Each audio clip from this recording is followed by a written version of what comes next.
որովհետև նորից մեր պատմությանը էլի գալով մենք շատ նման դրվագներ ենք ունեցել, բայց եկեղեցին մնացել է կանգուն։ Այսինքն այս իմաստով ինքը շատ ամրակայուն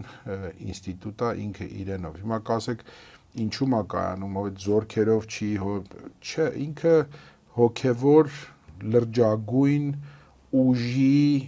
կենտրոնա, ուժային կենտրոնա, լրջագույն հոգևոր իմաստով, իսկ հոգևորը սպանելը այդքան հեշտ բան չի։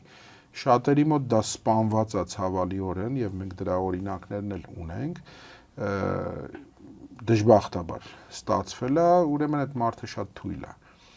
Այստեղ դիմանալու են ուժեղները, այստեղ դիմանալու են կանգուն մնացողները եւ ամենակարևորը այդ համբերատարությունը։ Այդ համբերատարությունը շատ կարևոր խնդիր է այստեղ եւ այդ համբերատարությունը նաեւ